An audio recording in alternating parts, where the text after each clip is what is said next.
so much, James. Wow. One more time, everybody. That was amazing.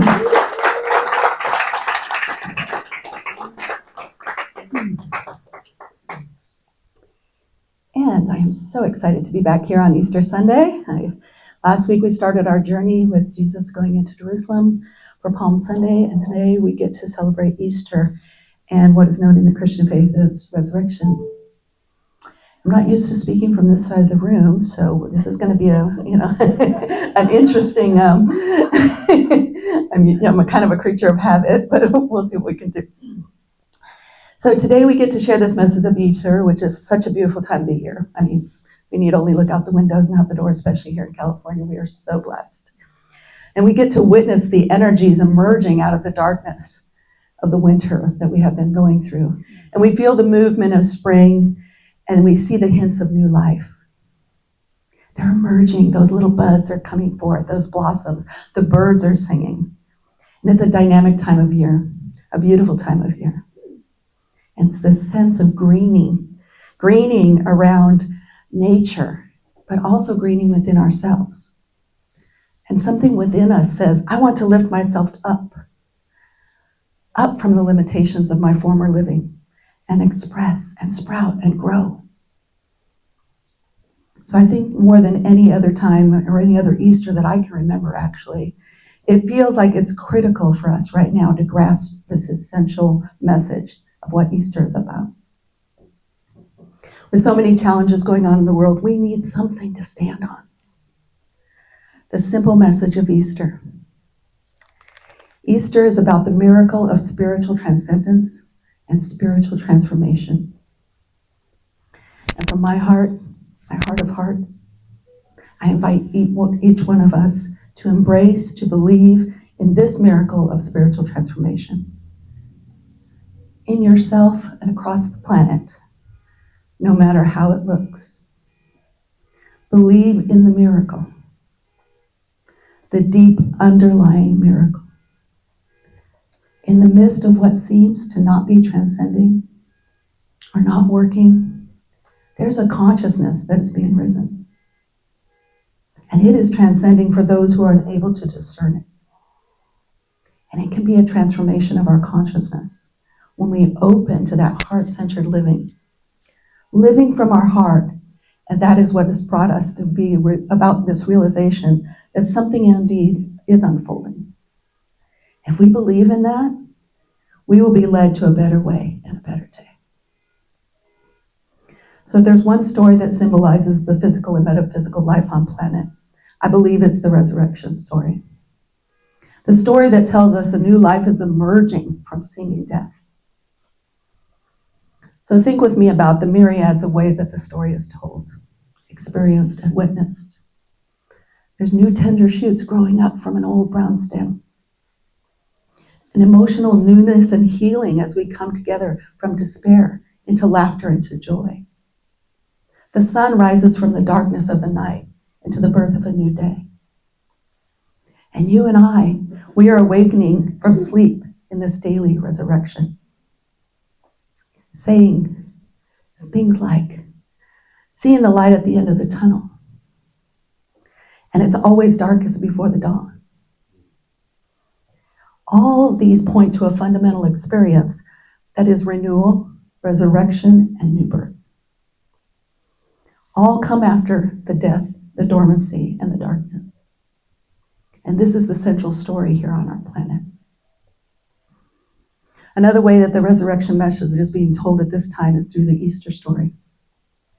And the Easter story has been told for over 2,000 years in the Christian traditions to teach the truth of life after death. Death, as we are reminded, could not hold Jesus, nor can it hold us. This master teacher of the ages and the way shower, Jesus, certainly symbolizes the emerging consciousness. He was adept and masterful in facilitating spiritual transformation all around him. He took common fishermen, labormen, tax collectors, and women, and in his presence, they were transformed into spiritual healers and leaders. And together, they spread a new vision that there really was a new day and a new way and a new possibility available to each and every one of us. He came forth to tell us that we can do the same thing. His presence activated possibilities, that you and I are part of these possibilities. And if we will march to that and allow ourselves to be the instruments of that, then life will always provide evolutionary breakthroughs and opportunities for advancement, because this is an ongoing process. And it reminds me of something I read when former President Calvin Coolidge announced that he would not seek a re-election. A pesky reporter kept nagging him and asking him why he didn't want to run again. And his response, because there is no room for advancement. So there's something in us that yearns for that advancement. And today, I'm going to invite us to really get in touch with the soul level and the beauty and the power in this season, for it is in this way in which we grow and develop and advance. Seasons are the unfoldment process of life itself. Life itself then expresses through us, through our experiences, through the stages and the phases that we go through. And everything we go through is really for our advancement. And we want to be in touch with that. We want to get to that space. So it's a time to be reminded to recognize the spiritual essence and the spiritual reality of who we are. To awaken to God's divine pattern of our true self, our true spiritual self. Each of us at the soul level is on a journey of unfoldment through the seasons and stages of our lives. And Ernest Holmes says, we should never lose sight of the fact that our soul is on the pathway of an endless and ever-expanding experience, and only by expansion can it evolve. So this really has been taught in many of the spiritual traditions throughout time. The upward progressive movement of spirit would have its way with us, with life, and yet so much of humanity is entombed in this illusion of separation. Separation from God, from our fellow humans, from all creation, from our good that breeds the fear and conflict. But the good news is, there is wonderful people like you and I who refuse to live in that tomb.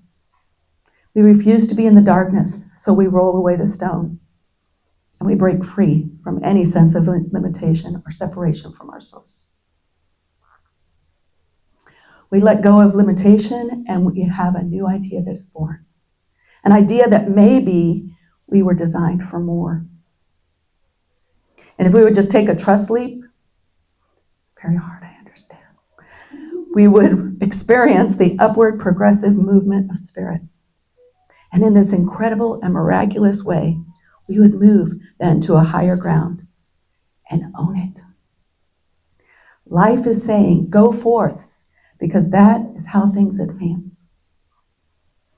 And the great teacher who was entombed and who embodied the Christ was a template for this emerging human consciousness of higher possibilities. He came forth and he said, I and the Father are one.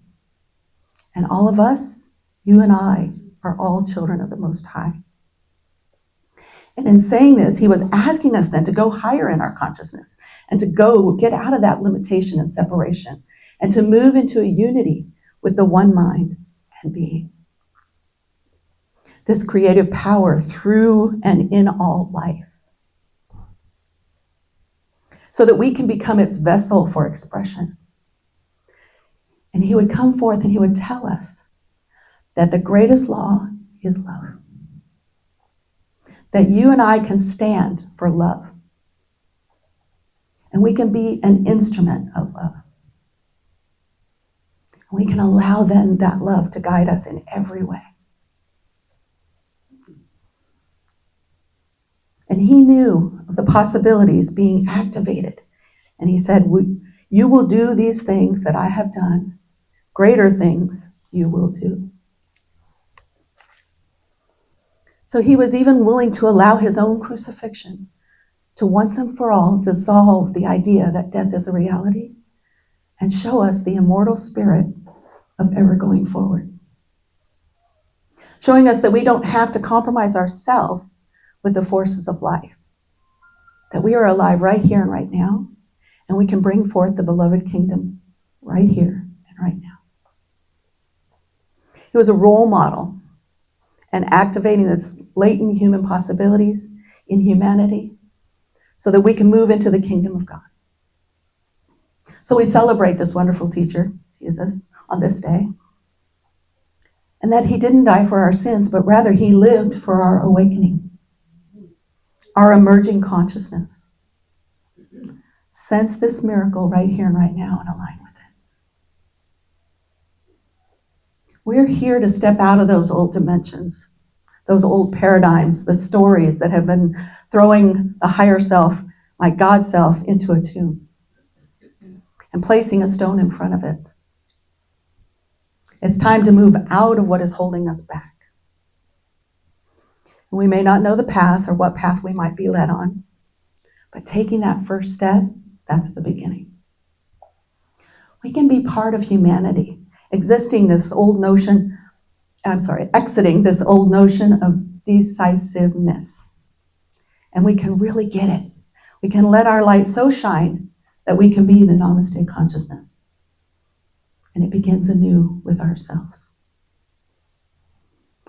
So this Easter is a day of celebration, and among the Easter eggs and the food and the children and the laughter, spring may this time also be in a quiet place in your heart of choosing to move out of the normal and into the higher, out of the old and into the new unfolding.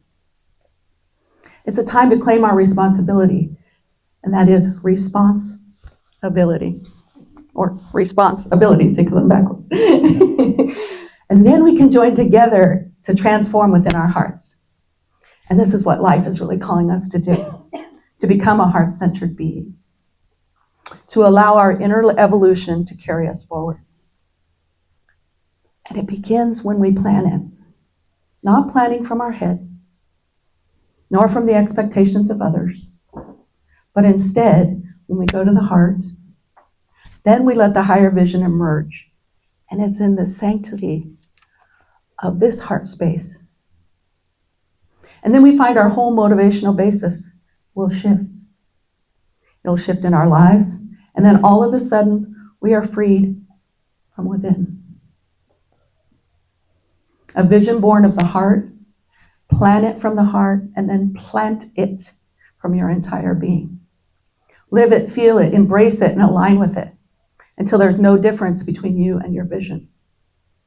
And then know that the whole universe responds when we plant it. And when we plant it deeply, the universe responds deeply. And another component of this new order of creation in the planet is planet. Plan it, plant it, and think planet. No. Seashells. Okay. One more time. Plan it, plant it, and think planet. So global. And it's time to see how we can affect the totality of the good, and how it's when we share this good that comes forth, moving beyond our own agendas, and how it can support the whole as a mighty force of possibility and change that spreads then across the planet. What we do in our heart of hearts can spread far beyond us. We see it spreading in this information age, in songs, beautiful music. They're being sung out there. Media is purporting it, that it is alive and it is well. And what this means is we cause a ripple then when we take our blessings out into the world. And think of the stone on the water where it causes the ripple to go out. So when we generate then a simple act of kindness, the ripples are more than we can ever know. We can be a part of lifting up the planet as we raise ourselves up. This Easter time, may this become the most powerful, the most precious, the most beautiful, as we understand the transformation of consciousness that is available to us. So we say yes to overturning the old and bringing forth the new. The greening of the spring becomes the new path of our lives. We go back to our source and all the things with awe and wonder, and our souls will be nourished. The energy of the sun will warm us with wisdom. The gentle spring rains will bathe us with renewed faith. And we come to know then that Easter is looking at a higher truth, the truth of the unbroken circle of life.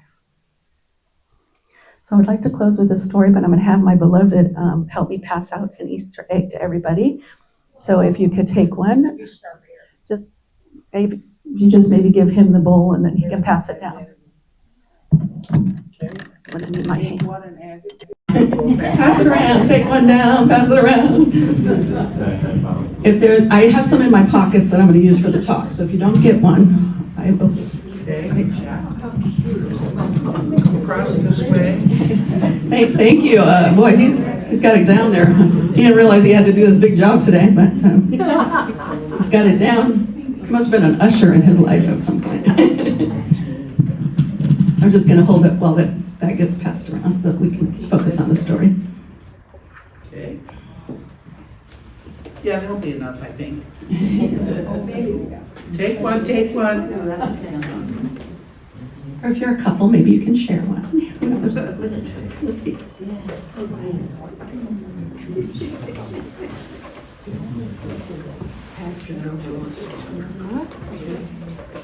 How are we doing? Again, I have some in my pocket. Oh, no, I have these on my talk, but I'll give them out afterwards. Go ahead. Oh, you got one? All right. You have one? If not, All right. we'll share around. I'm sharing one with Kathy. All right. I'm sharing one with Kathy. Okay. Okay. Okay, we'll see what the prize is. Let's give Fernando a big hand. Woo! Did his job absolutely great. So this is my favorite Easter teaching story. Jeremy was born with a twisted body, a slow mind, and a chronic illness that had been slowly killing him all of his young life. Still, his parents tried to give him as normal a life as possible, and they sent him to St. Teresa's elementary school. At the age of 12, Jeremy was only in the second grade, seemingly unable to learn. His teacher, Doris Miller, often became exasperated with him because he would squirm in his seat, drool, and make grunting noises.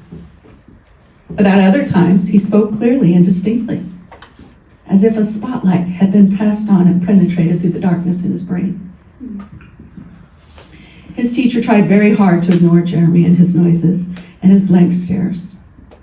Then one day, he limped to her desk, dragging his bad leg behind him. "I love you, Miss Miller," he exclaimed loudly enough for the whole class to hear. The other children snickered, and Doris's face turned red. She stammered, well, that's very nice, Jeremy. Now please take your seat." Spring came, and the children talked excitedly about the coming of Easter. Doris told them the story of Jesus, and then to emphasize the idea of new life springing forth, she gave each of the children a plastic egg. Now she said to them, "I want you to take this home and bring it back tomorrow with something inside that shows new life. Do you understand?" "Yes, Miss Miller," the children responded enthusiastically, all except for Jeremy. He just listened intently. His eyes never left her face. He did not even make his usual noises.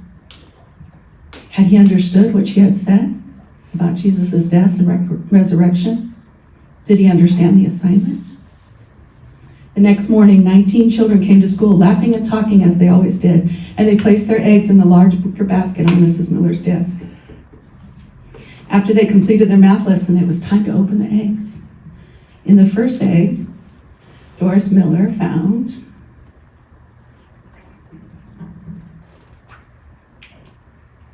a flower. She said, "Oh yes, a flower is certainly a sign of new life. When plants peek through the ground, we know that it is spring, and that spring is here.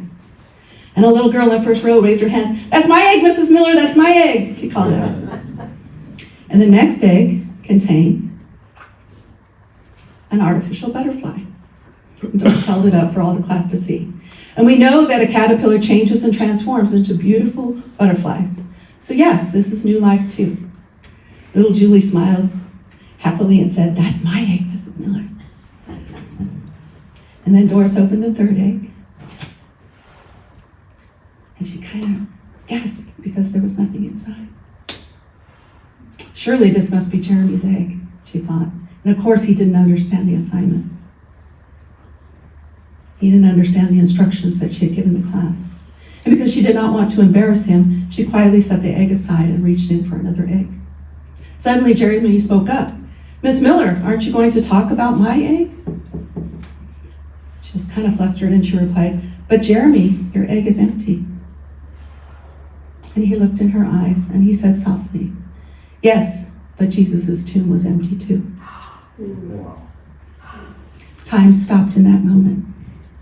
And when she could speak again, Doris asked him, "Do you know why the tomb was empty?" "Oh yes," explained Jeremy. "Jesus was killed and put in there.